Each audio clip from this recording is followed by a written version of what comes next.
তাহলে আমরা একই সাথে এখন জুম এবং ফেসবুক লাইভে আছি। চলুন আমরা শুরু করি। আমি গত লেকচারে মানে হচ্ছে গত বৃহস্পতিবার দিন যে লেকচারটা নিয়েছিলাম, শনিবারের ক্লাসটা আমি নিতে পারিনি ব্যস্ততার কারণে। বৃহস্পতিবার দিন আমি আপনাদেরকে ভেক্টর যোগের সামান্তরিক সূত্র পড়িয়েছিলাম। আজকে আমি ওখান থেকেই শুরু করব এবং সামান্তরিক সূত্রের মধ্যে আরও কিছু জিনিসপত্র, খুব ইম্পর্টেন্ট কিছু ইস্যুস আছে, যে ইস্যুগুলো আমি আগে ডিসকাস করে নিব। তাহলে চলেন ওই সামান্তরিক সূত্রটা দিয়ে শুরু করি এবং একটু রিভিউ করি যে আসলে সামান্তরিক সূত্রে আমরা কি পড়েছিলাম। সো হালকা একটু রিভিউ, যে আমরা যখন ভেক্টর যোগের সামান্তরিক সূত্র পড়লাম, দুইটা ভেক্টর যদি থাকে, আমার ধরেন দুইটা ভেক্টর আছে কোথাও, একটা ভেক্টর ধরেন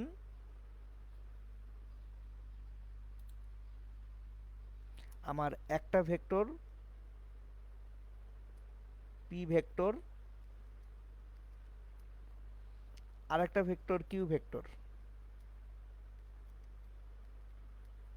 এই পি এবং কিউ ভেক্টর দুইটার মাঝখানের কোণ ধরেন আলফা। তাহলে এই পি এবং কিউ এর লব্ধি বা যোগফল যদি আর ভেক্টর হয়, R vector equals to P plus Q vector. তাহলে আর ভেক্টরের যে মানটা আমরা পাবো, আমরা আর ভেক্টরের যে মানটা পাবো সেই মানটা যদি বলি R equals to root over P square plus Q square plus two P Q cos alpha, যেখানে আলফা ছিল পি এবং কিউ ভেক্টর দ্বয়ের মাঝখানের কোণটা। এটা কিন্তু আমি গত ক্লাসে একদম ডেরাইভেশন বা প্রমাণ পর্যন্ত দেখিয়ে দিছিলাম কিভাবে আসতেছে। সুতরাং যাদের প্রমাণজনিত সমস্যা আছে তারা গত ক্লাসটা আরেকবার দেখে ফেললে ইনশাল্লাহ হয়ে যাবে। ওকে, এখন আসেন, এটা ছিল ভেক্টর দুইটার যোগফলের মান বা লব্ধি, লব্ধি ভেক্টর ছিল এটা। এবং একই সঙ্গে আমরা কোণ বের করতে শিখেছিলাম যে লব্ধি ভেক্টরটা কত কোণে থাকবে। সো লব্ধি ভেক্টরটা যেটা আর ভেক্টর ছিল, সামান্তরিকটা কমপ্লিট করি আমি। আমাদের যে লব্ধি ভেক্টর ছিল,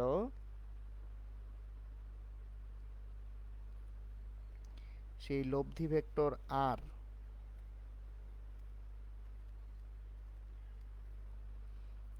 এটা এক্স অক্ষের সঙ্গে যদি থিটা কোণ বা পি ভেক্টরের সঙ্গে থিটা কোণে থাকে, তাহলে শিখিয়েছিলাম ট্যান থিটা ইকুয়ালস টু কি, যার সঙ্গে অ্যাঙ্গেল তাকে রাখবো সিঙ্গেল, পি এর সঙ্গে অ্যাঙ্গেল, তাহলে পি প্লাস ট্যান মানে কি উপরে সাইন নিচে কজ কিউ কিউ। এই ছিল আমাদের গত ক্লাসের পড়ালেখা, যে দুইটা ভেক্টরের যোগফল থেকে আমরা সামান্তরিক সূত্রটা ব্যবহার করে ভেক্টর দ্বয়ের যে লব্ধি বা যোগফলের মান বের করতে পারি এবং দিক বের করতে পারি। তাহলে আরটা হচ্ছে লব্ধি ভেক্টরের মান, আর হচ্ছে লব্ধি ভেক্টরটার মান। এই যে ট্যান থিটা থেকে যে থিটাটা পাবো, এই থিটাটা হচ্ছে লব্ধি ভেক্টরের দিক।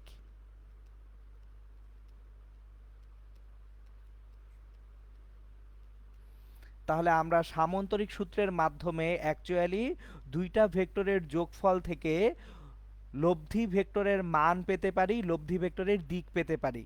এটা গত ক্লাসের পড়া ছিল আমাদের। এখন আমি প্রথম যে কোশ্চেনটা রেজ করব আজকে, সেই কোশ্চেনটা হচ্ছে দুইটা ভেক্টরের মাঝের কোণ কোনটা। এটা খুব ভালো একটা প্রশ্ন। কেন? আমি একটু ডায়াগ্রামেটে গেলে আপনাদেরকে দেখাবো। দুইটা ভেক্টরের মাঝখানের যে কোণ, এই কোণ নিয়ে আমাদের অনেক সময় ঝামেলা হয়। সুতরাং আমরা এখন যেটা দেখব সেটা হচ্ছে দুইটা ভেক্টরের মধ্যবর্তী কোণ নির্ণয়। দুইটি ভেক্টরের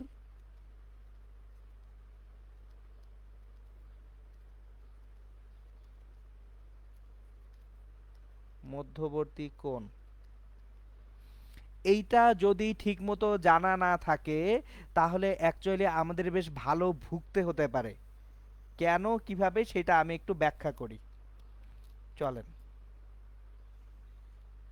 দেখি দুইটা ভেক্টরের মধ্যবর্তী কোণ আমরা কিভাবে বের করতে পারি। আমি আগে দুইটা ভেক্টর আঁকি, আঁকলে আপনারা টের পাবেন। ধরেন আমি দুইটা ভেক্টর নিব, একটা পি ভেক্টর আর একটা কিউ ভেক্টর।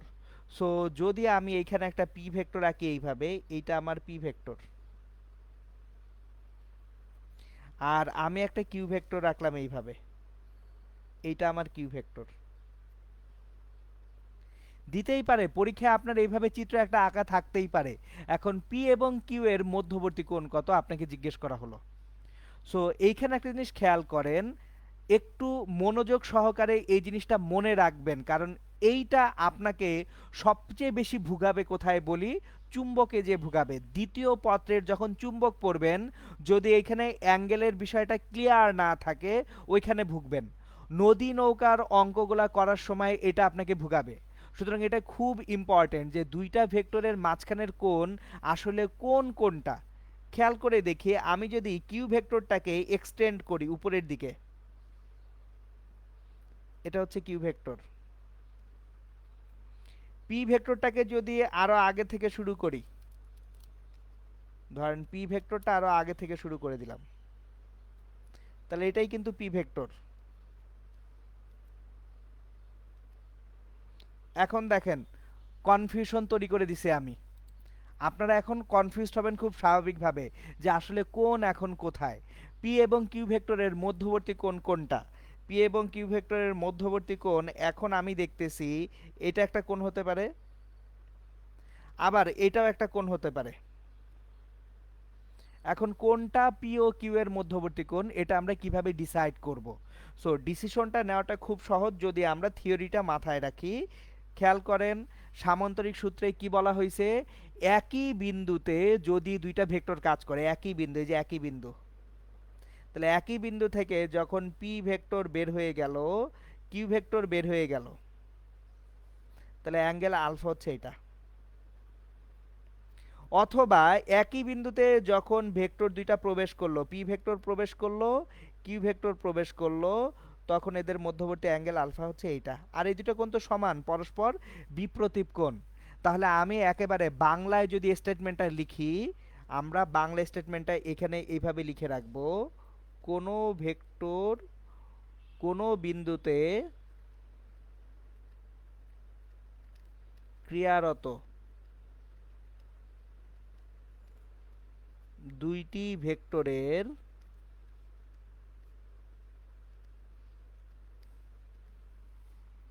মধ্যবর্তী কোণ নির্ণয়ের সময়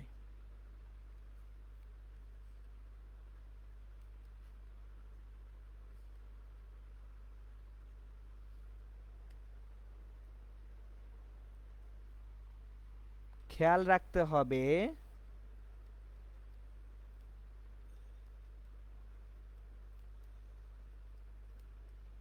যাতে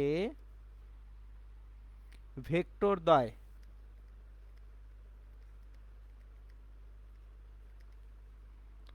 ওই বিন্দু হতে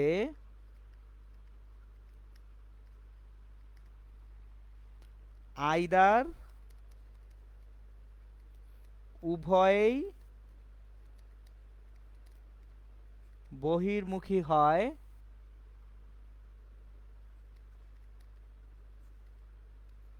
অথবা উভয়ই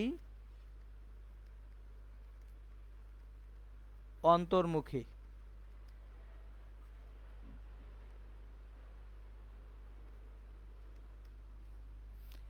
দেখেন আমি আরেকবার রিপিট করতেছি জিনিসটা, আমি আরেকবার রিপিট করতেছি, ডায়াগ্রাম এঁকে রিপিট করতেছি।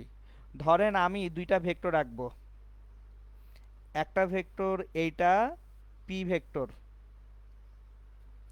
আর এইখানে আরো একটা ভেক্টর রাখলাম কিউ ভেক্টর। জিজ্ঞেস করা হলো পি এবং কিউ ভেক্টরের মধ্যবর্তী কোণ কোনটা। তাহলে দেখেন আমি থিওরিটা বলে দিছি, যে কোনো বিন্দুতে দুইটা ভেক্টরকেই হয় কি হইতে হবে, বহির্মুখী অথবা অন্তর্মুখী হইতে হবে। মানে একই বিন্দুতে দুইটা ভেক্টরকে এসে মিলিত হতে হবে, অথবা এই বিন্দু থেকে ভেক্টর দুইটাকে বের হয়ে যাইতে হবে। তাহলে পি ভেক্টরটাকে যদি আমরা এই যে এখান থেকে সরিয়ে আনি, খেয়াল করেন এখন এই বিন্দু থেকে কিউ ভেক্টরও বের হয়ে গেছে, পি ভেক্টরও বের হয়ে গেছে। তাহলে অ্যাঙ্গেলটা হচ্ছে এইটা আলফা। অথবা কি বলা হয়েছে, দুইটাই একই বিন্দুতে এসে মিলিত হতে হবে, অন্তর্মুখী হইতে হবে দুইটাই। তাহলে অন্তর্মুখী হতে হলে এই বিন্দুতে কিউ ভেক্টরটাকে টেনে নিয়ে আসলাম। দেখেন আমার দুইটা ভেক্টরই হয় একটা বিন্দুতে এসে মিলিত হবে, অথবা দুইটা ভেক্টরই একটা বিন্দু হতে বের হয়ে যাবে যদি তাদের মাঝখানের কোণটা আমাকে কি করতে হয়, নির্ণয় করতে হয়। তাহলে এই যে দেখেন কোণ এইটা। সুতরাং এই ব্যাপারটাই সবসময় সাবধান থাকবেন, না হলে কিন্তু কোণ নির্ণয়টা কি হবে, ভুল হয়ে যাবে। তাহলে এটা গেল আমাদের আজকের প্রথম ইস্যু। এখন আমরা নেক্সট ইস্যুতে যাব। আমরা সামান্তরিক সূত্রের সাহায্যে দুইটা ভেক্টরের যোগ করতে শিখছি, কিন্তু আমরা সামান্তরিক সূত্রের সাহায্যে দুইটা ভেক্টরের বিয়োগও করতে পারি। সুতরাং চলেন এখন আমরা দেখব সামান্তরিক সূত্রের সাহায্যে দুইটা ভেক্টরের বিয়োগফল নির্ণয়।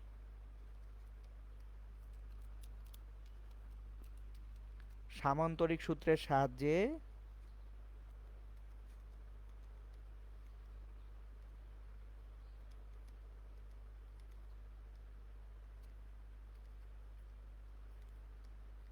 দুইটি ভেক্টরের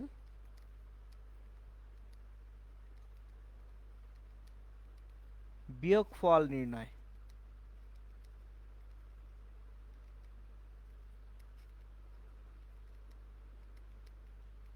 দেখেন যোগ যেমন করা যায় বিয়োগও করা যাবে, এবং এই যে জিনিসটুকু সবচেয়ে বেশি কোথায় কাজে লাগবে সেটা বলে দেই।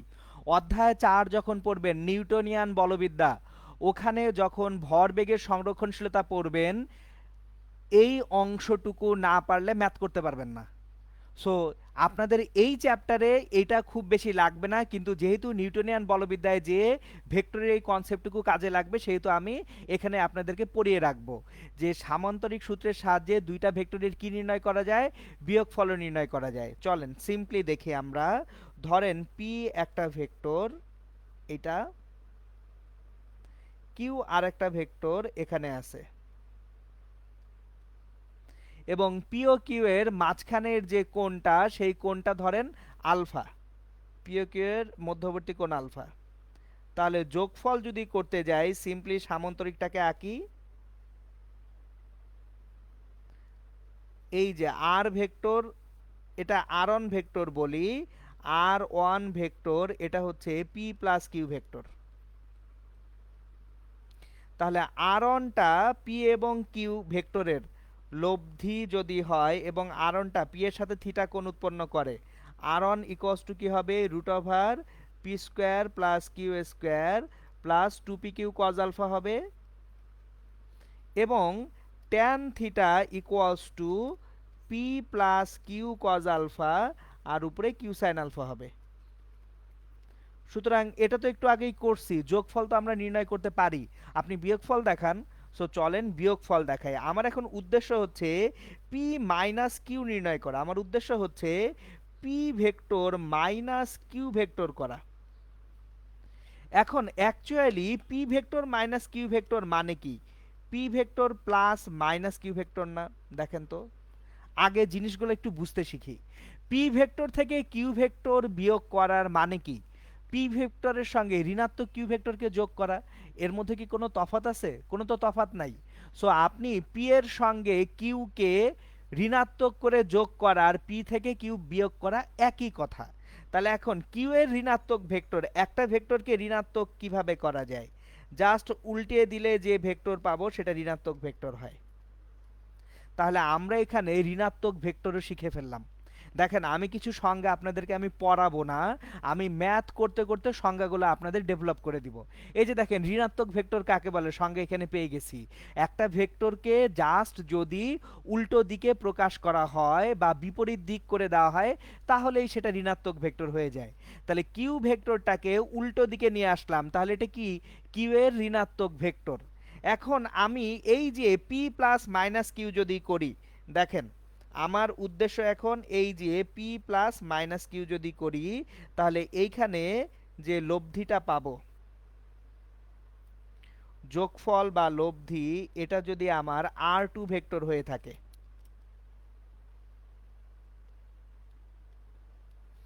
যোগফল বা লব্ধি কত, আর টু ভেক্টর,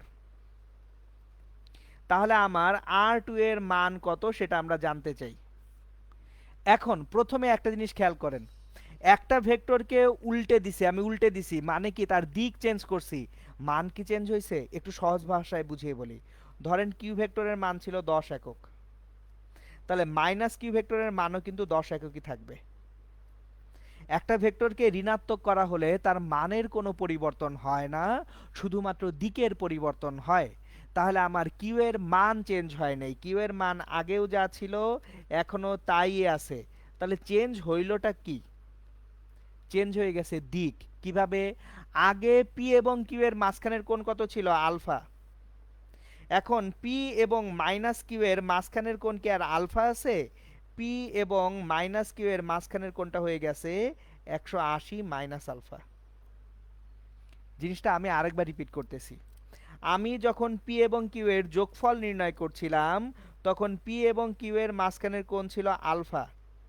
কিন্তু পি এবং কিউ এর যখন বিয়োগফল নির্ণয় করতে যাব, পি এবং কিউ এর মাঝখানের যে কোণটা, পি এবং মাইনাস কিউ এর মাঝখানের কোণটা কত হবে? 180 মাইনাস আলফা হবে না? তাহলে আমরা এখানে এই যে যখন লিখতেছি 180 মাইনাস আলফা লিখব। তাহলে আমরা এখান থেকে পাবো root over P square plus Q square plus 2pq cos alpha ছিল। এখন দেখেন 180 মাইনাস আলফা মানে minus alpha, minus 2pq cos alpha. So যদি দুইটা ভেক্টরের বিয়োগফল নির্ণয় করতে বলে, শুধুমাত্র লব্ধিতে প্লাসের সাইনটা কি দিয়ে রিপ্লেসড হয়ে যাচ্ছে? মাইনাস দিয়ে।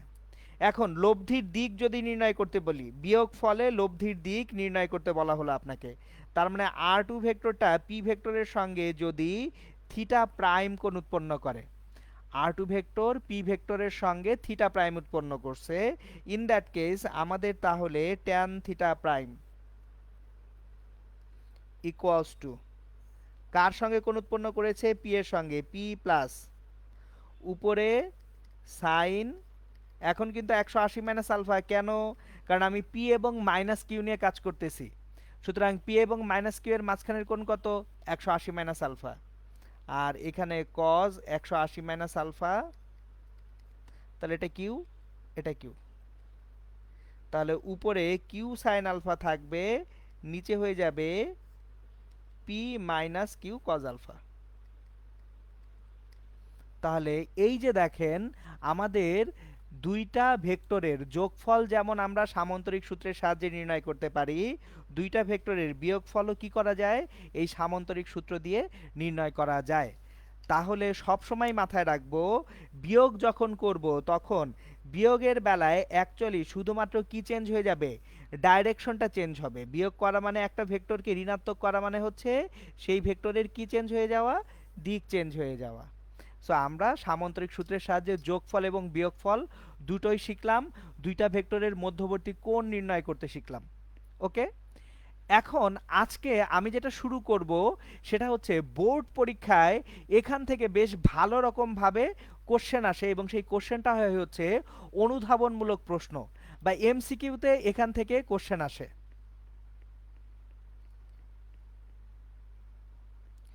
আচ্ছা, মাহাজাবিন মাহাসিন শামা, স্যার আমি 180 মাইনাস আলফা কেন ধরেছি সেটা বুঝি নাই। এই যে দেখেন, আমরা যদি আগে ফেরত যাই,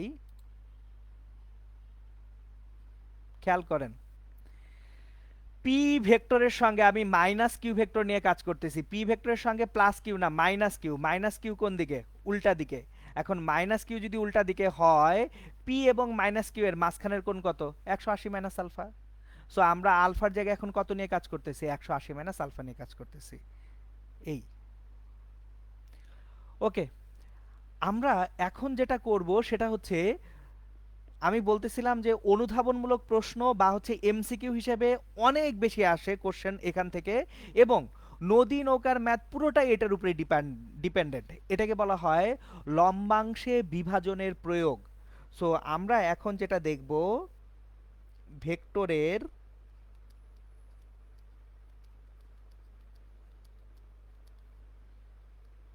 লম্বাংশে বিভাজনের প্রয়োগ।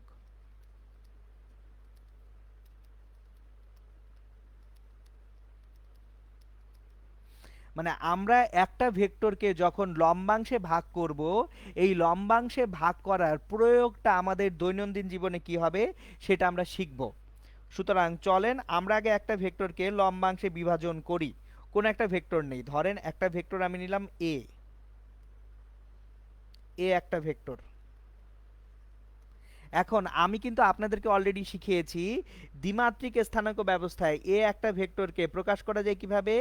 এক্স অক্ষ বরাবর একটা উপাংশ এ এক্স আই প্লাস ওয়াই অক্ষ বরাবর একটা উপাংশ এ ওয়াই জে দিয়ে। তো এ ভেক্টরটা এক্স আই এবং এ ওয়াই জে এই দুইটার কম্বিনেশন থেকে আসবে। তাহলে দেখেন এ এক্স আই হচ্ছে এক্স অক্ষ বরাবর উপাংশ, এ ওয়াই জে হচ্ছে ওয়াই অক্ষ বরাবর উপাংশ। সরি,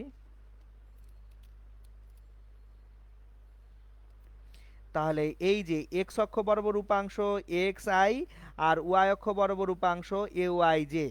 এখন এই যে উপাংশ দুইটা আছে, উপাংশ দুইটার মাঝখানের কোণ কত, 90 ডিগ্রি। এই জন্য এর নাম হয়ে গেছে কি, লম্বাংশ। যদি একটা ভেক্টরের দুইটা উপাংশের মধ্যবর্তী কোণ 90 ডিগ্রি হয় তখন তাদেরকে কি বলা হয়, লম্বাংশ বলা হয়। এখন প্রশ্নটা হচ্ছে এ এক্স এবং এ ওয়াই এর মান কত সেটা আমরা জানতে চাই। ধরেন কোনো একটা ভেক্টর এ, আমি আবার ডায়াগ্রামটা আঁকবো। তাহলে আমি ডায়াগ্রামটা আবার আঁকতেছি। এ একটা ভেক্টর, এই এ ভেক্টরটা এক্স অক্ষের সঙ্গে থিটা কোণ করে আছে বা আলফা কোণে আছে। ভেক্টর এটা এক্স অক্ষের সঙ্গে কত কোণে আছে, আলফা কোণে আছে। তাহলে এ ভেক্টরটাকে আমি দুইটা উপাংশে ভাগ করতে পারতেছি বা দুইটা লম্বাংশে ভাগ করতে পারতেছি।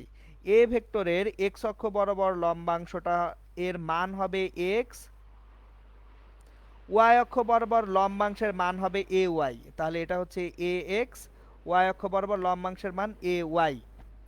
এখন তাহলে যদি আমরা একটু এখানে ট্রায়াঙ্গেল কমপ্লিট করি এবং একটা সামান্তরিক এঁকে ফেলি, একটা সামান্তরিক কমপ্লিট করি আমরা। এই যে একটা সামান্তরিক কমপ্লিট করলাম। তাহলে একটু মনোযোগ দিয়ে খেয়াল করবেন এক্স এবং এ ওয়াই এর মান কিভাবে পাবো। আমরা যদি এটাকে বলি O P Q, triangle O P Q হতে,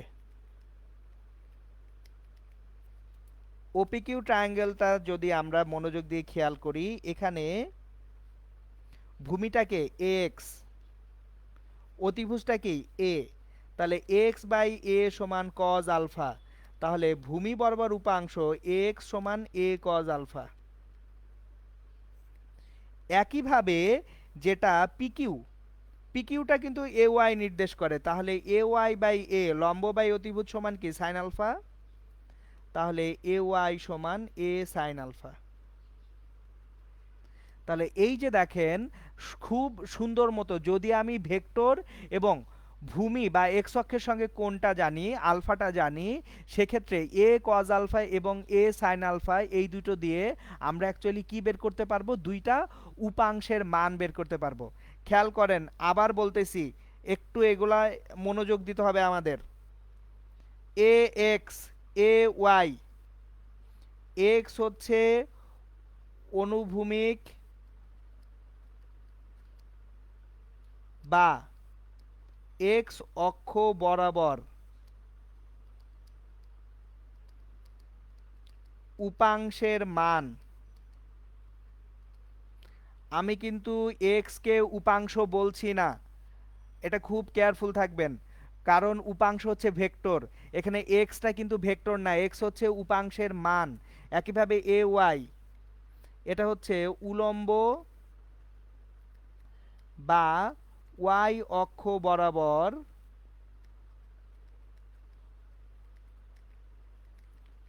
উপাংশের মান।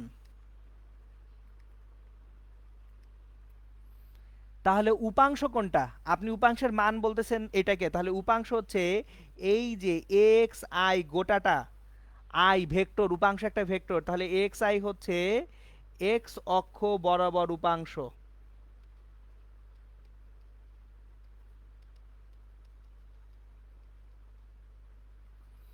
আর এ ওয়াই যে এটা কোন অক্ষ বরাবর উপাংশ, এটা হচ্ছে ওয়াই অক্ষ বরাবর উপাংশ।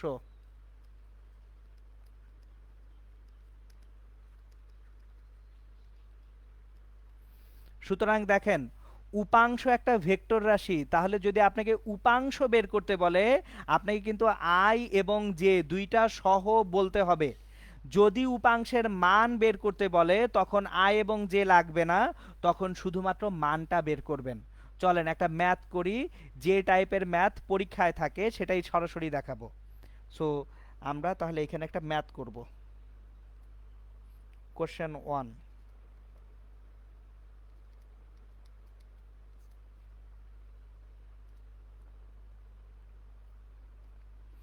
কোশ্চেন 1টা হচ্ছে, ধরেন বায়ু দক্ষিণ দিকের সাথে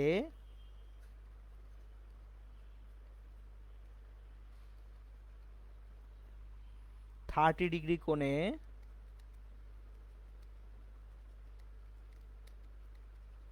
পশ্চিম দিকে 10 কিলোমিটার পার আওয়ার বেগে বইছে। 10 কিলোমিটার পার আওয়ার বেগে বইছে। বাতাস প্রবাহিত হচ্ছে দক্ষিণ দিকের সাথে 30 ডিগ্রি কোণ করে পশ্চিম দিকে। বায়ুর দক্ষিণ ও পশ্চিমমুখী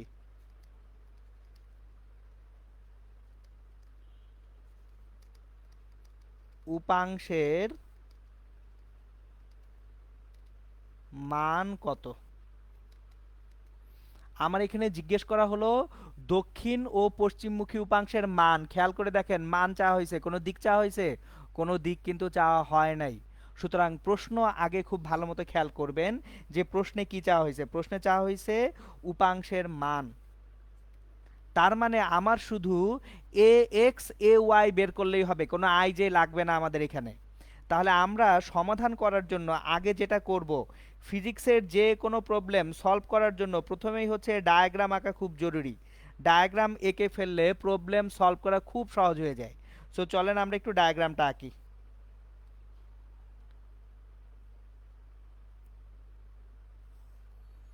আমাদের দক্ষিণ দিক কোনটা? নিচের দিকে, এটা দক্ষিণ। পশ্চিম দিক কোনটা? হাতের বাম, এটা পশ্চিম। সোজা উপরে উত্তর, ডান পাশে পূর্ব। এখন বায়ু দক্ষিণের সঙ্গে 30 ডিগ্রি কোণ করে পশ্চিমে বইছে। তাহলে দক্ষিণের সঙ্গে যদি 30 ডিগ্রি কোণ করি আমরা, দক্ষিণের সঙ্গে 30 ডিগ্রি কোণ করে পশ্চিম দিকে, এই যে ঘটনাটা এরকম। তাহলে এটা হচ্ছে বায়ু, এ ভেক্টরটা তাহলে এরকম। এখন কোণ কোথায় দেওয়া আছে? দক্ষিণের সঙ্গে কোণ দেওয়া আছে, খেয়াল করেন কোণটা দেওয়া আছে দক্ষিণের সঙ্গে। তার মানে আলফা ইকুয়ালস টু 30 ডিগ্রি কার সঙ্গে? দক্ষিণের সঙ্গে। এইবার একটু বুঝবেন, এইটা খুব ইম্পর্টেন্ট। কোণের সঙ্গে যে বাহুটা থাকে সেইটা কিন্তু হচ্ছে এখানে ভূমি। কোণের সঙ্গে যে বাহুটা থাকে সেটা হচ্ছে কি? ভূমি। আর কোণের উল্টা দিকে যে বাহু থাকে সেটা হচ্ছে লম্ব। দেখেন, আমি একটু এই জিনিসটা আগে বুঝিয়ে নেই, না হলে ম্যাথ করতে সমস্যা হবে। ধরেন একটা ট্রায়াঙ্গেল আঁকবো, একটু মনোযোগ সহকারে দেখবেন। এটা একটা ট্রায়াঙ্গেল, তাহলে এইখানে কোনটা হচ্ছে থিটা, এটা হচ্ছে লম্ব, তাহলে এটা হচ্ছে লম্ব, আর এটা কি? ভূমি। এখন আমি ট্রায়াঙ্গেলটাকে একটু উল্টায় দিব, জাস্ট এই ট্রায়াঙ্গেলটাকে আমি একটু উল্টায় দিই। সরি,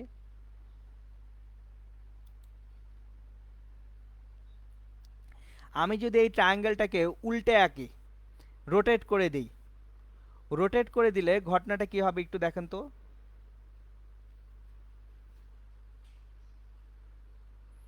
এই ট্রায়াঙ্গেলটাকে যদি রোটেট করে দেন, ঘটনাটা এরকম হয়ে যাচ্ছে। তাহলে তখন থিটা এটাই থাকতেছে, এইটা হয়ে যাচ্ছে লম্ব, আর এটা হয়ে যাচ্ছে ভূমি। সো এই ব্যাপারটা নিয়ে খুব কেয়ারফুল থাকবেন। লম্ব মানে এই না যে সবসময় লম্বালম্বি থাকবে। লম্ব বা ভূমি কার পার্সপেক্টিভে চিন্তা করতে হবে? কোণের পার্সপেক্টিভে। সো আমি মনে রাখার জন্য এইভাবে মনে রাখি সব সময়, কোণ সংলগ্ন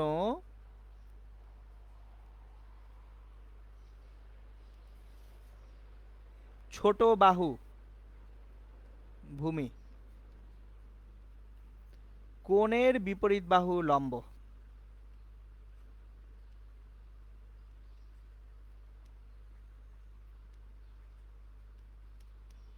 তাহলে আর কখনো ভুল হবে না। ঠিক আছে, খেয়াল করেন, আমি আরেকবার রিপিট করতেছি। কোণ সংলগ্ন ছোট বাহুটা কি? ভূমি। আর কোণের বিপরীত বাহুটা কি? লম্ব। সুতরাং অলওয়েজ এটা খেয়াল রাখবেন। কোশ্চেন হচ্ছে ছোট বাহু কেন বললাম? কারণ কোণের সঙ্গে যে বাহুগুলো আছে, দুইটা বাহু। কোণের সঙ্গে কয়টা বাহু আছে? দুইটা বাহু। একটা তো অতিভুজ, আর অতিভুজ সবসময় কোন বাহুটা? সবচেয়ে বড় বাহুটা। তাহলে কোণের সঙ্গে যে বড় বাহুটা সেটা অতিভুজ, ছোট বাহুটা কি? ভূমি। আর কোণের বিপরীত বাহু কি? লম্ব। তাহলে এখন এই যে আমরা যে দক্ষিণমুখী যে উপাংশটা, ধরেন দক্ষিণমুখী যে উপাংশ, যে দক্ষিণ দিকের যে উপাংশ, সেই উপাংশটা কিন্তু আমার এখন এ ওয়াই। দক্ষিণমুখী উপাংশটা এখন কি? A Y. অথবা এটাকে আপনি এ ভেক্টরটাকে যদি বলেন, এটাকে আপনি বলবেন পি ভেক্টর, আর পশ্চিমমুখী উপাংশকে বলবেন কিউ ভেক্টর। কিচ্ছু আসা যায় না। আপনাকে বের করতে হবে পি ভেক্টর এবং কিউ ভেক্টরের মান। এখন পি ভেক্টরটা এ ভেক্টরের জন্য কি? ভূমি না? তাহলে পি ভেক্টর যদি এ ভেক্টরের জন্য ভূমি হয়ে থাকে, দেখেন, পি ভূমি ডিভাইডেড বাই এ অতিভুজ, ভূমি বাই অতিভুজ ইকুয়ালস টু কি? কস থিটা বা কস আলফা। তাহলে পি সমান এ কস 30 ডিগ্রি। এখন এর মান কত? 10 কিলোমিটার পার আওয়ার। কস 30 ডিগ্রির মান কত? √3/2 কিলোমিটার পার আওয়ার। তাহলে এখান থেকে আমরা মানটা পাবো 8.66 কিলোমিটার পার আওয়ার। এটা হচ্ছে পি বা দক্ষিণমুখী উপাংশের মান। দক্ষিণমুখী উপাংশের মান।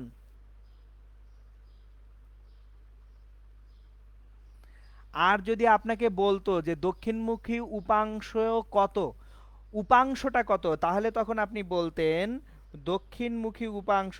খেয়াল করেন,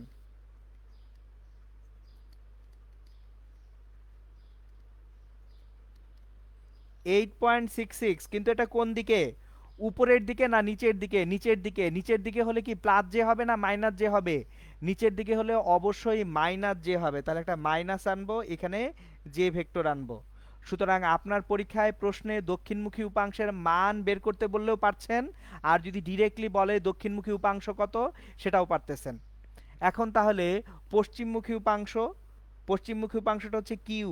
তাহলে কিউ বাই এ। খেয়াল করেন, কোণ সংলগ্ন বাহু ছিল ভূমি, তাহলে কোণের উল্টা দিকের বাহুটা কি? লম্ব। সো কোণের উল্টা দিকের বাহুটা হচ্ছে লম্ব। ঠিক আছে, তাহলে এইখানে আসি।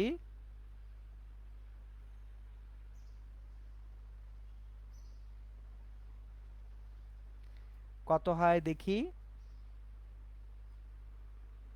Q by A, Q by A সমান সাইন, কিউ বাই এ সমান সাইন 30 ডিগ্রি। তাহলে কিউ সমান এ ইন্টু হাফ। আচ্ছা, আমি কিন্তু এককগুলা কিলোমিটার পার আওয়ারে রাখতেছি, মিটার পার সেকেন্ডে নিইনি। আপনারা চাইলে এগুলাকে মিটার পার সেকেন্ডে নিয়ে কনভার্ট করে নিতে পারেন। আমি আপনাদেরকে প্রসিডিউরটা দেখাচ্ছি। সো এখানে একক কিলোমিটার পার আওয়ার রেখে আমি ম্যাথটা করতেছি। তাহলে এ এর মান কত? 10। 10 ইন্টু হাফ মানে 5 কিলোমিটার পার আওয়ার। তাহলে এই যে দেখেন, পশ্চিমমুখী উপাংশের মান কত? 5 কিলোমিটার পার আওয়ার। আর যদি আমি এইটাকে বলি যে এই 5 কিলোমিটার পার আওয়ারের জায়গায় পশ্চিমমুখী উপাংশটা যদি বের করতে বলা হতো আমাকে, যে পশ্চিমমুখী উপাংশটা কত, পশ্চিমমুখী উপাংশ। খেয়াল করেন, কিউ ভেক্টর কোন দিকে? এক্স অক্ষে, হাতের বাম দিকে, তার মানে মাইনাস হয়ে যাবে, -5j ইকুয়ালস টু হবে -5i। অ্যাকচুয়ালি এক্স অক্ষের উল্টা দিকে আছে, তাহলে একক ভেক্টরটা কি? আই, কিন্তু উল্টো দিকে আছে, এই জন্য -5i। ওকে, সো আশা করি এই ব্যাপারগুলা খুব কেয়ারফুল থাকবেন। বারবার রিপিট করতেছি, উপাংশ মানে ভেক্টর, আর উপাংশের মান মানে স্কেলার। সো যদি উপাংশ বলে আই জে অতি অবশ্যই রাখতে হবে, আর যদি বলে উপাংশের মান তাহলে আই জে রাখার কোনো দরকার নাই। এখন এমসিকিউতে এগুলা কনফিউজ করার জন্য গুড এনাফ যে আমি কোশ্চেনের মধ্যে 5ও দিয়ে দিছি, 5i-ও দিয়ে দিছি, -5i-ও দিয়ে দিছি, সব দিয়ে দিছি। তখন তো যে আচ্ছা স্যার পারতেছি না, কেন পারতেছি না? কারণ উপাংশের সংজ্ঞাই পড়ি নাই। কেন পড়ি নাই? উপাংশের সংজ্ঞা তো ম্যাথ করার জন্য লাগে বলে মনে হয় নাই। সো আপনারা এই যে দেখেন কনসেপ্টগুলো যদি গুছায়া না পড়েন, আমি সব কিছুতে কেন ডেপথে ঢুকি, কারণ যে কোনো জায়গায় যে কোনো কোশ্চেন অ্যান্সার করতে হলে আপনাকে আগে থিওরিটা জানতেই হবে। ওকে, চলেন আগাই। এখন এই যে লম্বাংশে বিভাজনের যে প্রয়োগটা, সেই প্রয়োগটা আমরা দেখব আরো। সো এটা তো একটা মাত্র প্রয়োগ ছিল। সো সেকেন্ড প্রয়োগে আসব, লম্বাংশে বিভাজনের পরবর্তী প্রয়োগে, এবং এটা থেকে অনুধাবনমূলক প্রশ্ন অনেক বেশি আসে। সো পরবর্তী যে প্রয়োগ, সেই প্রয়োগ থেকে যেটা আসে সেটা হচ্ছে অনুধাবনমূলক প্রশ্ন। তাহলে আমি প্রশ্নটাই আগে করি। কোনো বস্তু টানা সহজ হবে নাকি একটা বস্তু ঠেলা সহজ হবে, এটা হচ্ছে কোশ্চেন। দেখেন,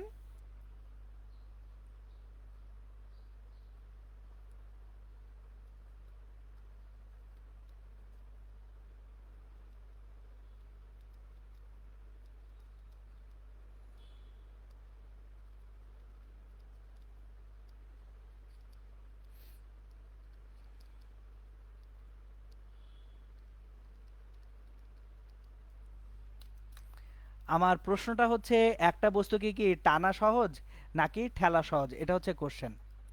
তাহলে এইটা দেখার জন্য আগে আমি একটু প্রিভিয়াস কিছু জিনিসপত্র ডিসকাস করব। আমি একটা বস্তুকে টান দিতে পারি অথবা একটা বস্তুকে ঠেলতেও পারি। এটা হচ্ছে ইচ্ছার ব্যাপার, যে মাটির উপরে একটা বস্তুকে রেখে আমি একটা বস্তুকে টানতে পারি অথবা বস্তুটাকে কি করতে পারি, ঠেলতে পারি। সো যদি আমি টানি সেক্ষেত্রে টানাটা কি সহজ হবে নাকি ঠেলতে গেলে ঠেলাটা সহজ হবে, এটা হচ্ছে ইস্যু। তাহলে চলেন আমরা দেখি। আচ্ছা, একটা কোশ্চেন করছেন, কোশ্চেনটার অ্যান্সার আমি দিয়ে দিচ্ছি। কে যেন কোশ্চেন করছেন? সুবাহ হামদ আলম স্যার, উপাংশ কাকে বলে?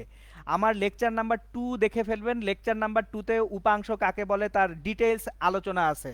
সুতরাং প্রিভিয়াস ক্লাসগুলা করা না থাকলে বিপদে পড়বেন। যারা নতুন জয়েন করছেন তারা কাইন্ডলি আগের 4টা লেকচার পড়ে নেবেন। আপনারা পড়ালেখা পারেন না কারণ হচ্ছে আপনারা নিজেরা পরিশ্রম করতে চান না মাঝে মধ্যে। ঠিক আছে? সো মানে হচ্ছে কাউকে আমি বকতেছি না, পড়ালেখার প্রসিডিউরটা আমার বলতেই হবে, না হলে আপনারা আসলে বেনিফিট পাবেন না। আপনারা পরিশ্রম করেন, পরিশ্রম থেকে বেনিফিট পান না। কেন পান না? কারণ আপনারা সিস্টেমেটিক ওয়েতে পড়তে পারেন না। ওকে, আসেন। তাহলে আশা করি যিনি কোশ্চেন করছিলেন যে উপাংশ কাকে বলে, কাইন্ডলি আপনি লেকচার নাম্বার 2, আবারও বলে দিচ্ছি, লেকচার নাম্বার 2তে আমি লব্ধি ভেক্টর কাকে বলে, উপাংশ কাকে বলে সেটা গুছিয়ে পড়িয়ে রাখছি। আপনি কাইন্ডলি ভিডিওটা দেখবেন আর স্লাইডগুলো দেখে ফেলবেন, তাহলে আশা করি ইনশাল্লাহ আপনার ক্লিয়ার হয়ে যাবে।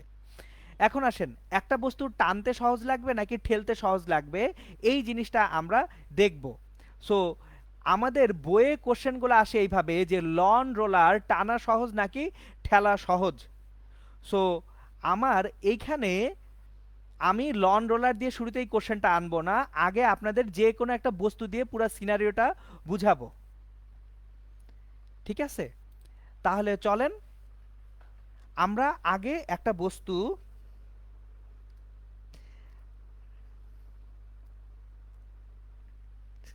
আচ্ছা একটা ছোট্ট কথা না বললেই না। আহ, মানে একজন একটা কমেন্ট করছেন, আমার কমেন্টটা ভালো লাগছে, আমি একটু কমেন্টের এগেনস্টে একটা ছোট্ট কথা বলে দিব। এটা সবার জন্য প্রযোজ্য।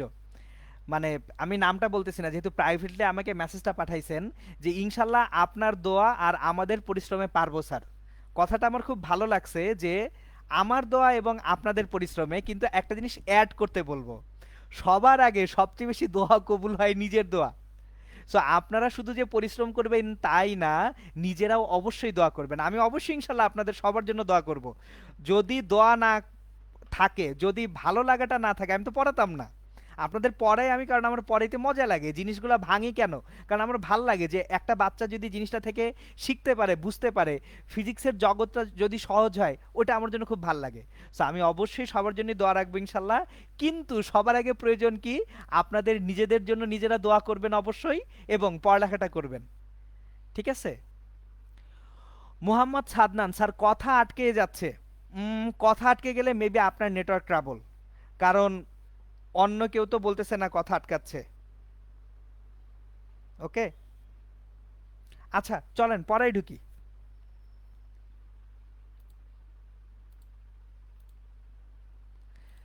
চলেন চলেন আবার পড়াই ঢুকি। গল্প স্বল্প কম, পড়ালেখা বেশি। কোন বস্তুর টানা সহজ নাকি ঠেলা সহজ, এইটার কোশ্চেন করা হয়েছিল। আমি প্র্যাকটিক্যালি কোশ্চেনটা আপনাদেরকে আস্ক করব।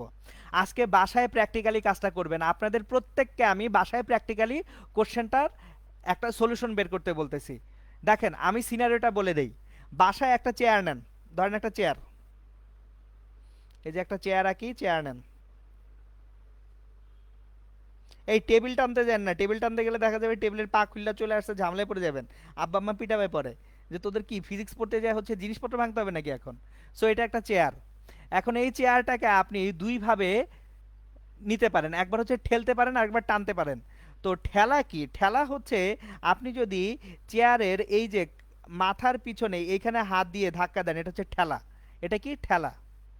সো চেয়ারের মাথার পিছনে আপনি যদি হাত দিয়ে ধাক্কা দেন, এটা হচ্ছে ঠেলা। আর আপনার টানাটা কখন হবে, জাস্ট অপোজিট কাজ করলে সেটা হবে টানা। এই যে চেয়ারটা, চেয়ারের সাইজ একটু ছোট হয়ে গেছে, সমস্যা নাই, এটা হচ্ছে টানা। সো আগে টান বল এবং ঠেলা বল কোনটা কোন বল সেটা আগে বুঝে নেই। ঠেলতেছি, ধাক্কা দেওয়া মানে হচ্ছে ঠেলা, ঠেলাটা অনেকটা হচ্ছে ধাক্কা দেওয়ার অনুরূপ। আর টানাটা হচ্ছে এই যে টান বল। সুতরাং এখন একটা চেয়ারকে ঠেলা সহজ নাকি টানা সহজ, এটা আপনারা প্র্যাকটিক্যালি দেখবেন আজকে। খেয়াল করবেন যে ঠেলতে গেলে কষ্ট বেশি হয়, ধাক্কা দিতে গেলে কষ্ট বেশি হয়, কিন্তু টানতে গেলে অত কষ্ট হয় না। কেন কষ্ট হয় না, কেন কষ্টটা কম হয়, সেটা আমি ফিজিক্স দিয়ে ব্যাখ্যা করে দিচ্ছি ইনশাল্লাহ।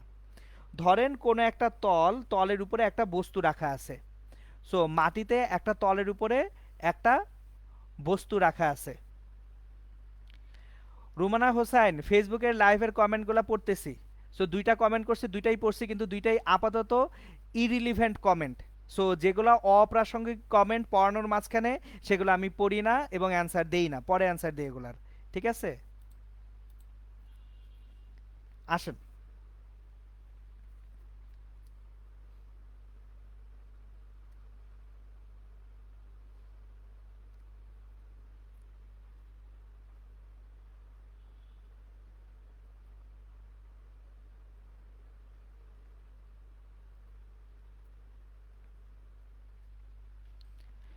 আমার কোনো একটা তল, এই তলের উপরে ধরেন একটা বস্তু রাখা আছে।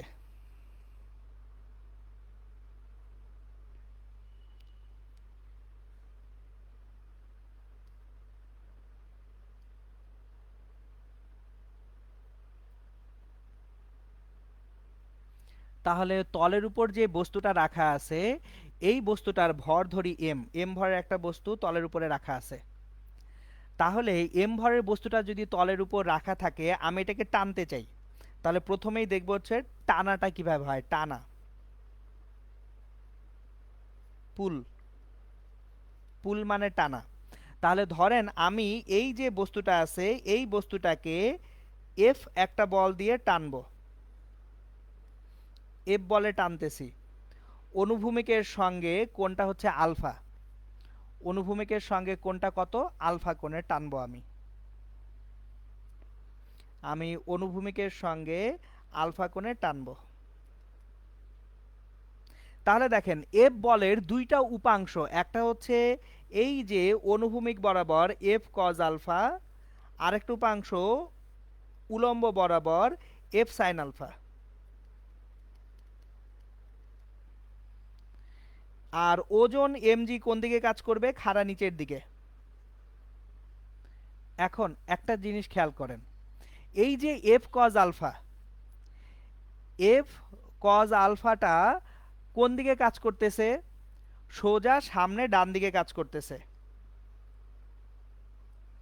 তাহলে অনুভূমিক বা তল বরাবর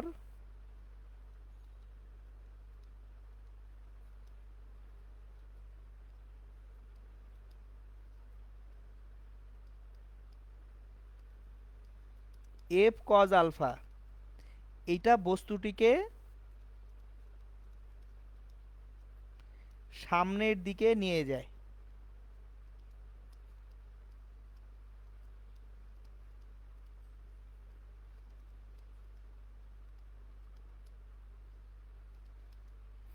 তাহলে অনুভূমিক বরাবর যে এফ কজ আলফা আছে এটা বস্তুটিকে কোন দিকে নিয়ে যাবে? সামনের দিকে। আর এফ সাইন আলফা যেটা আছে, উলম্ব উপাংশ যেটা, এফ সাইন আলফা এখানে কি উলম্ব উপাংশ, এফ সাইন আলফা বা উলম্ব উপাংশ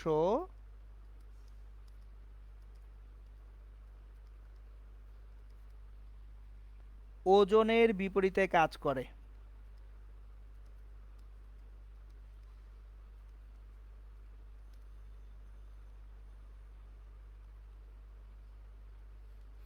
এখন দেখেন, ওজনের বিপরীতে যদি একটা উপাংশ কাজ করে ওজনটাকে কম বলে মনে হবে।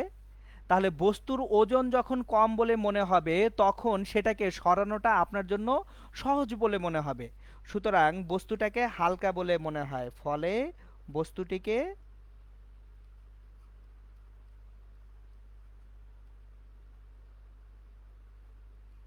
হালকা বলে মনে হয়।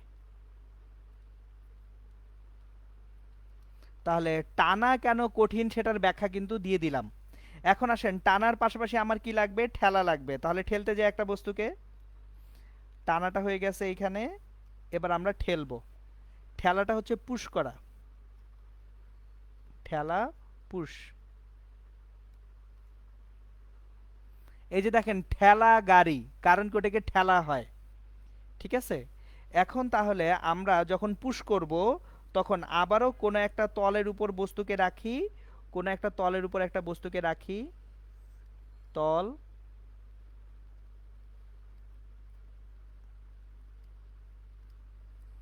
তলের উপরে বস্তুটাকে রাখতে শিখি।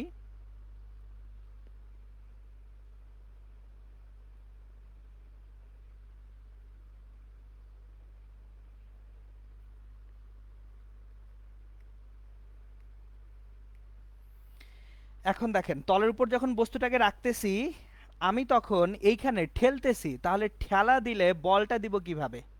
এটা হচ্ছে ফার্স্ট কোশ্চেন। ঠেললে বলটা দেওয়া হবে এইভাবে, এই যে দেখেন এটা হচ্ছে বল এফ। তাহলে এক্স অক্ষের সঙ্গে যে কোণটা উৎপন্ন করতেছি সেই কোণটা যদি আলফা হয়ে থাকে, এক্স অক্ষ বরাবর এফ কজ আলফা কাজ করতেছে, আর ওয়াই অক্ষ বরাবর নিচের দিকে এফ সাইন আলফা কাজ করতেছে। আর ওজন এমজিটাও কি খাড়া নিচের দিকে কাজ করতেছে না? তাহলে দেখেন এই একই এম ভরের বস্তু, বস্তুটার ভর কিন্তু এমই রয়ে গেছে, আমি বস্তুর ভর চেঞ্জ করিনি। সো এখন অনুভূমিক বরাবর বলটা চেঞ্জ হয় নাই, কিন্তু উলম্ব বরাবর ওজনের সঙ্গে একটা উপাংশ এফ সাইন আলফা চলে আসছে। তাহলে লেখাগুলোকে যদি আবারও আমি আগের মতো গুছিয়ে লিখে দেই, অনুভূমিক বা তল বরাবর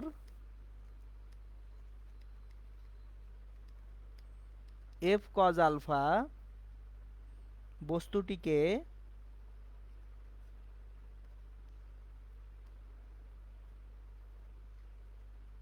সামনের দিকে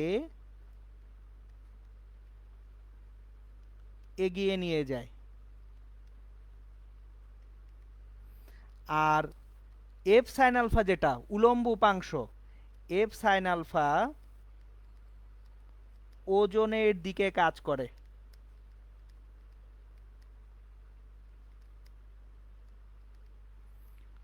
ওজন বেশি বা বস্তুটি ভারী বলে মনে হয়।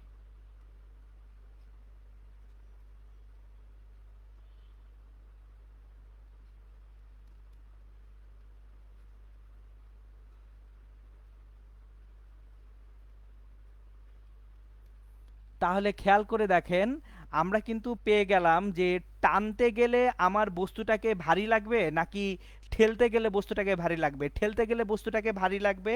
তাহলে ঠেলতে গেলে যদি বস্তুটাকে ভারী লাগে, তাহলে আমার টানা সহজ, ঠেলা কঠিন।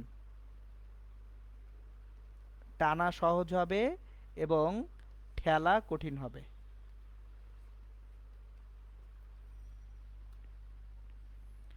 ওকে।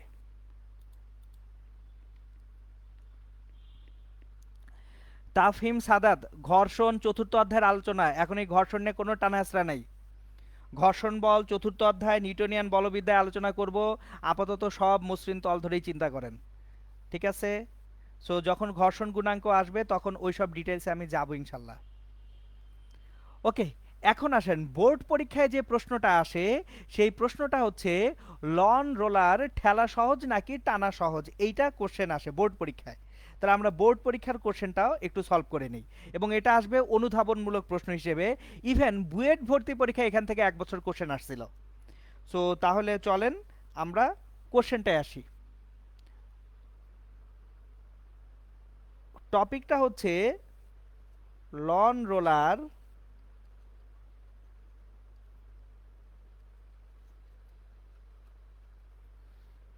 ঠেলার চেয়ে টানা সহজ, এটা হচ্ছে টপিক। এখন এই টপিকে টোটাল 3টা কোশ্চেন হতে পারে। সো আমি 3টা কোশ্চেন আপনাদেরকে এখন একটা একটা করে ডেভেলপ করে দিব, যাতে যে কোনো কোশ্চেন আসলে আপনারা অ্যান্সার করতে পারেন ইনশাল্লাহ। সো একবার হচ্ছে আমরা টানবো, আরেকবার ঠেলবো। ধরেন এটা একটা লন রোলার, তাহলে এই লন রোলারের একটা হাতল আছে। লন রোলার কি জিনিস? ওই যে ক্রিকেট খেলার সময়, ক্রিকেট খেলার বিরতিতে মাঠের পিচটাকে সমান করা হয় যাকে দিয়ে, তাকে আপনার লন রোলার বলে।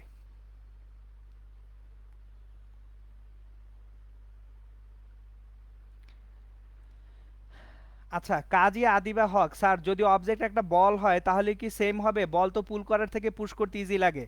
আপনি বলটাকে পুল করার থেকে পুশ করতে ইজি লাগার পিছনে আপনি শুধু একটা ডাইমেনশন দেখতেছেন। এখানে বল চিন্তা না করে যে কোনো অবজেক্ট চিন্তা করেন, ভারী অবজেক্ট। ভারী অবজেক্ট বলের বেলায় একটা ডিফারেন্ট ঘটনা আছে। ওইখানেও আপনি যদি দুই দিকেই সমান মানের বল দেন, একটা বলের বেলায় আপনি পুশ করতেছেন যে বলে, পুলও যদি সেম বলে করেন, বলটা কিন্তু সেম থাকতে হবে। তাহলে আপনার সবসময়ই ঠেলার থেকে টানটা ইজিয়ার হবে। দেখেন এখানে আমি একটু আগে যখন আপনাদেরকে দেখাচ্ছিলাম, এই যে ফোর্স এফ কিন্তু দুই জায়গায় সমান, পুশ করেন পুল করেন সেম ফোর্সে। এখন আমি একটা ফুটবলকে লাথি দিব, যখন যতটুকু বলে লাথি দিব ঠিক ততটুকু বলেই যদি টানি, অবশ্যই টানাটা ইজিয়ার হবে। কিন্তু আপনার দুইটা বল ভিন্ন হলে তো সহজ কঠিন বুঝবেন না।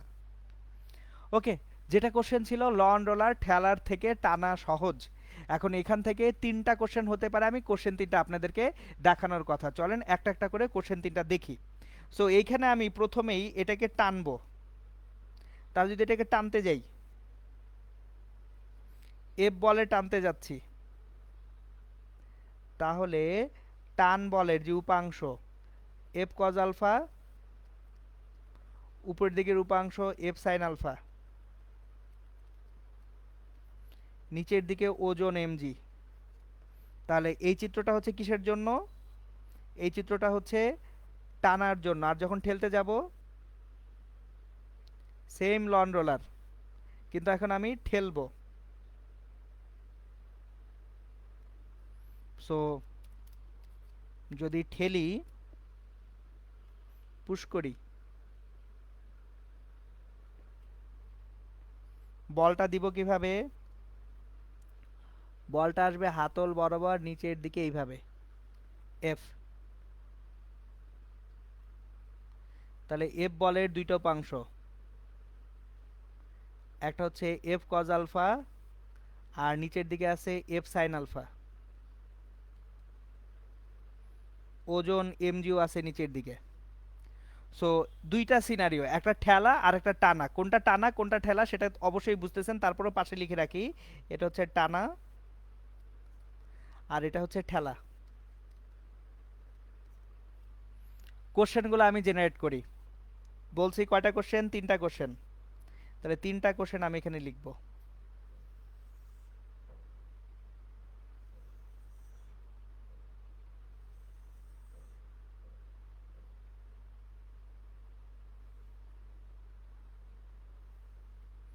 কোশ্চেন 1, 1 নাম্বার প্রশ্ন হচ্ছে ওজন কত বাড়ে বা কমে? এটা 1 নাম্বার কোশ্চেন। কোশ্চেন নাম্বার 2,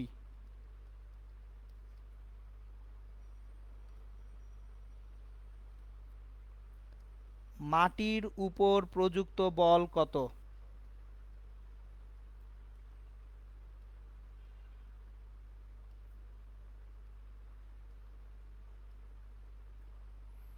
আর কোশ্চেন নাম্বার 3,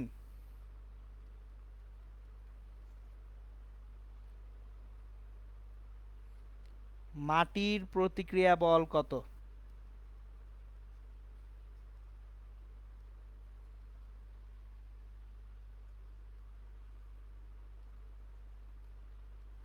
দুইটা সিনারিওতে 3টা কোশ্চেন জেনারেটেড হওয়া সম্ভব। আমি 3টা কোশ্চেনের অ্যান্সার দিয়ে দিচ্ছি যাতে করে কখনোই কোথাও ঝামেলায় না পড়েন। দেখেন, টানার ক্ষেত্রে ওজনটা কি বাড়তেছে না কমতেছে? অবশ্যই কমতেছে। কতটুকু? এফ সাইন আলফা পরিমাণ। তাহলে ওজন কমে এফ সাইন আলফা পরিমাণ। আর ডান পাশের সিনারিওতে ওজনের দিকে এফ সাইন আলফা কাজ করতেছে, তাহলে ওজন বাড়বে। ওজন বাড়ে এফ সাইন আলফা পরিমাণ।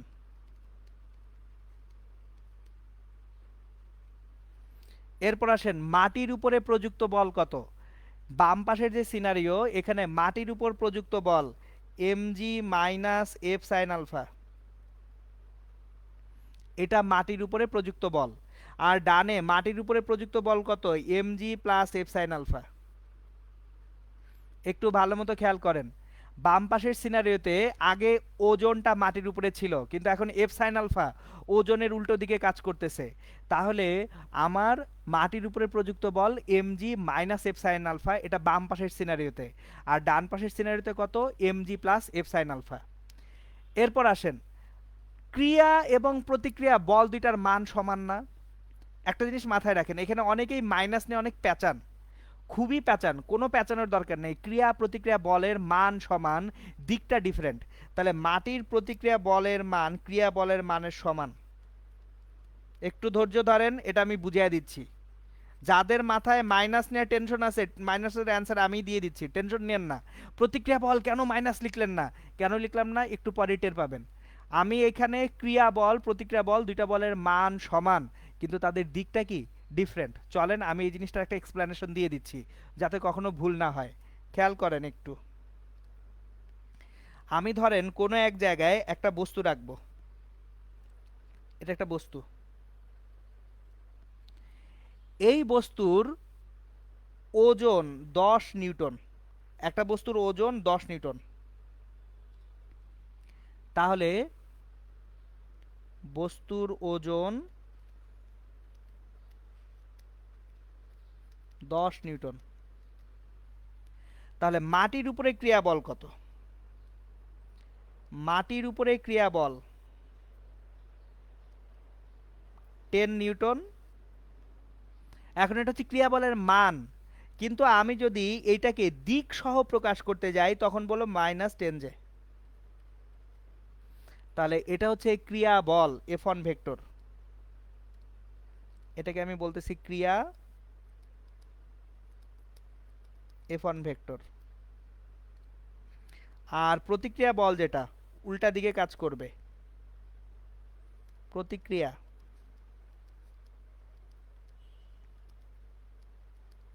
F2 ভেক্টর, এটা হবে 10 জে। এটা হবে কত? 10 জে। দেখেন আমি কেন মাইনাস লিখি নাই, এখন এখান থেকে এক্সপ্লেনেশনটা দিয়ে দিচ্ছি, ভালো মতো খেয়াল করবেন।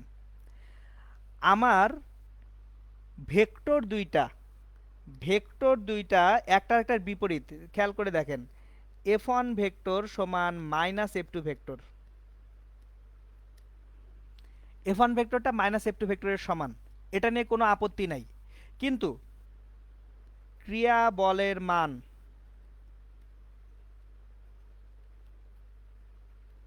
10 নিউটন, প্রতিক্রিয়া বলের মান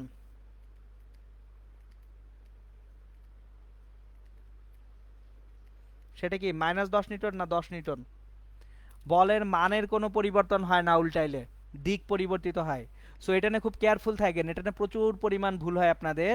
দেখেন আবার রিপিট করে দিচ্ছি, যতক্ষণ মানের কথা বলা হবে ততক্ষণ কিন্তু মান দুইটাই সমান, শুধু দিক ভিন্ন। সো আমরা কথাগুলোকে ঘুরিয়ে এইভাবেও বলতে পারি, F1 ভেক্টর বা ক্রিয়া বল নিচের দিকে কাজ করে,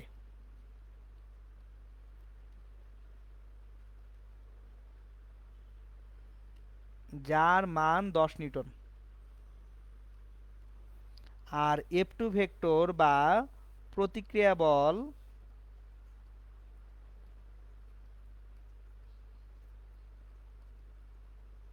উপরের দিকে কাজ করে,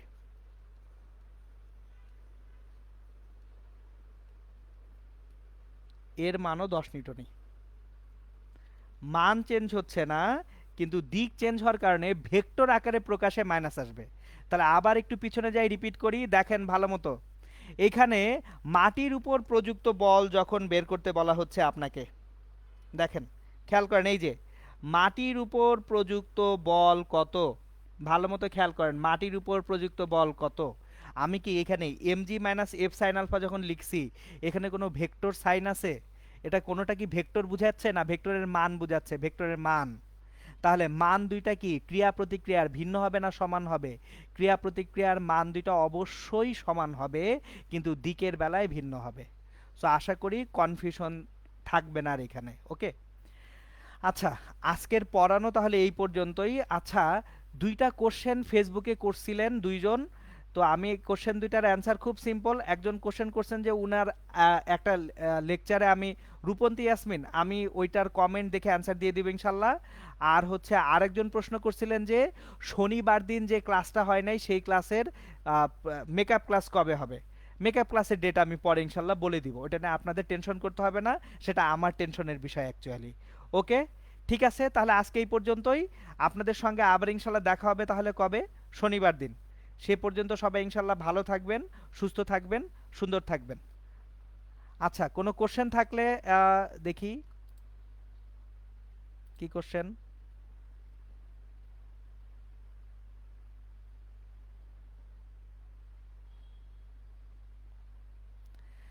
আচ্ছা, একজন জুমে বলছেন আমি আপনার ক্লাস ভালোই বুঝি, বাট নিজে নিজে অনুশীলন করতে গেলে আটকে যাই। আহ, এটার সলিউশন খুব সিম্পল, সেটা হচ্ছে প্র্যাকটিস করতে থাকেন, আগেই এত হতাশ হওয়ার দরকার নেই। কারণ আপনার, আমি তো পুরা চ্যাপ্টার আগে শেষ করব, তারপরে আপনি না অনুশীলনে যেতে পারবেন ঠিক মতো। কারণ যতক্ষণ সব কনসেপ্ট শেষ না হচ্ছে ততক্ষণ নিজে নিজে অনুশীলনে একটু সমস্যা হবে। এই সবার জন্য এটা প্রযোজ্য। মানে আমাকে একজন প্রশ্নটা করছেন, তো আমি এটা আসলে ইন জেনারেল সবার জন্যই, যে ভাইয়া আমরা পড়তেছি কিন্তু দেখা যাচ্ছে প্র্যাকটিস করতে গেলে পারতেছি না।